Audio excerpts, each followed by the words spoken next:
Hi guys, આજે આપણે gluten free એવી કૂકીઝ બનાવી એકદમ સિમ્પલ છે, ખૂબ જ સરસ બને છે, ટેસ્ટમાં એકદમ બેસ્ટ છે. તો એમના માટે થઈ અને સૌથી પહેલાં આપણે 6 ચમચી જેટલા ઓટ્સ લીધા છે, જે રોલેડ ઓટ્સ હોય છે, જે સિમ્પલ મસાલા વગરના ઓટ્સ, એ ઓટ્સ આપણે લેવાના છે. અને 4 ચમચી જેટલો આપણે જેગરી પાવડર એટલે કે ગોળનો પાવડર લીધો છે. તમારી પાસે જો ગોળનો પાવડર ન હોય તો ચોક્કસથી તમે સાકર અથવા તો ખાંડનો ઉપયોગ કરી શકો છો. અને સારી રીતે આપણે મિક્સીને ચલાવી અને એમનો શક્ય એટલો ફાઇન પાવડર છે એ કરી લઈશું. ટૂંકમાં એમનો લોટ છે આપણે તૈયાર કરવાનો છે, કારણ કે ઓટ્સની અંદર આમ જોઈએ તો બિલકુલ ચીકાશ નથી હોતી. તો આપણે એમને આ રીતે ફાઇન પાવડર કરી લઈશું એટલે બનાવવામાં એકદમ આસાની રહેશે. હવે આપણે 1 ચમચી જેટલું ઘી લીધું છે, એમની અંદર 2 ચમચી જેટલી બદામના ટુકડા કરીને લીધા છે, 2 ચમચી જેટલા ઓટ્સ અને 2 ચમચી જેટલા ચોકો ચિપ્સ લીધા છે, અને સાથે સાથે અડધી ટીસ્પૂન જેટલો બેકિંગ પાવડર લીધો છે. આમાંથી કોઈ પણ વસ્તુ ન હોય તો તમે સ્કીપ પણ કરી શકો છો. બેકિંગ પાવડર લેવો જરૂરી છે. હવે મિશ્રણને આપણે એકદમ સારી રીતે હલાવી મિક્સ કરી લેવાનું છે અને આપણે એમનો ડો રેડી કરવાનો છે. તો ડો માટે થઈ અને અત્યારે રૂમ ટેમ્પરેચરવાળું મેં દૂધ લીધું છે અને દૂધની સાથે આપણે એમનો લોટ છે એ તૈયાર કરવાનો છે. એમનો ડો છે એ આપણે દૂધની સાથે તૈયાર કરીશું. એકદમ ક્રમ્બલી ટેક્સચર છે અત્યારે તૈયાર થઈ ગયું છે. તો મોટી 4 ચમચી જેટલા દૂધની સાથે, કારણ કે ઓટ્સની અંદર છે ને બાઇન્ડિંગ ન હોય એટલા માટે વધારે પડતા દૂધની પણ જરૂરિયાત નહીં રહે. તો માત્ર 4 ચમચીની સાથે એકદમ સારી રીતે એમનો ડો છે ભેગો થઈ જશે.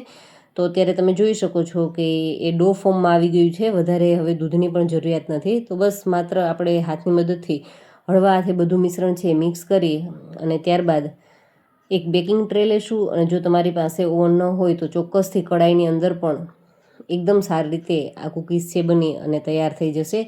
માત્ર એક વાતનું ધ્યાન રાખવાનું છે કે આપણે જે ડીશની અંદર લઈએ છીએ એ ડીશને આપણે ઘીથી ગ્રીસ કરી ઉપરથી મેંદો અથવા તો ઘઉંનો લોટ થોડો છીડકી દેવાનો, અથવા તો આ રીતે બેકિંગ પેપર તમારી પાસે હોય તો તમે એમને પણ સ્પ્રેડ કરી એમની ઉપર બસ આ રીતે સ્પ્રેડ કરી દેશું. અને એકદમ મોટી સાઇઝની આપણે કૂકીઝ છે એ બનાવી અને ત્યારબાદ જ્યારે કૂક થઈ જશે, બેક થઈ જશે, ત્યારે બાદ આપણે એમના ટુકડા કરીશું. કંઈક અલગ જ ટેસ્ટની સાથે, અલગ જ શેપની સાથે કંઈક ડિફરન્ટ આપણને મળી રહેશે. તો બસ આપણે મીડિયમ થિકનેસવાળી ભાખરી કરતાં થોડીક જાડી હશે તો ચાલશે.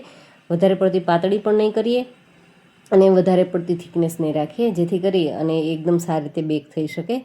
અને આ રીતે હાથની મદદથી ઘીવાળા હાથ કરીને કરશો તો પણ એકદમ આસાનીથી થઈ જશે. અથવા તો ચમચાની મદદથી, હમણાં મેં તમને કરીને બતાવ્યું એ રીતે આપણે કરીશું તો પણ એકદમ આસાનીથી થઈ જશે. અને સાઈડ પરથી આ રીતે આપણે થોડીક એમને ગોળ કરવાની કોશિશ કરીશું તો સરસ મજાને આપણી પાસે કૂકીઝનો શેપ આવી ગયો છે. મોટી બધી ભાખરી કહીએ એવા શેપમાં આવી ગઈ છે. તો મેં એમને ઓવનની અંદર 180 ડિગ્રી ઉપર કન્વેક્શન મોડ પર લગભગ એમને 25થી 30 મિનિટ માટે બેક કરી તો સરસ મજાની અલગ જ ટાઈપની કૂકીઝ છે એ બની અને તૈયાર થઈ ગઈ છે. જો મિત્રો તમે ઓટ્સની ક્યારેય ગ્લુટન ફ્રી આ રીતની કૂકીઝ ટ્રાય ન કરી હોય તો તમે એકવાર ચોક્કસથી ટ્રાય કરજો. ખૂબ જ સરસ બને છે. અને વિડીયો ગમ્યો હોય ને તો વિડીયોને લાઇક ચોક્કસથી કરજો. અને ચેનલને હજુ સુધી સબસ્ક્રાઈબ કરવાની બાકી હોય તો ચેનલને ચોક્કસથી સબસ્ક્રાઈબ કરી લેજો. Thank you for watching this videos.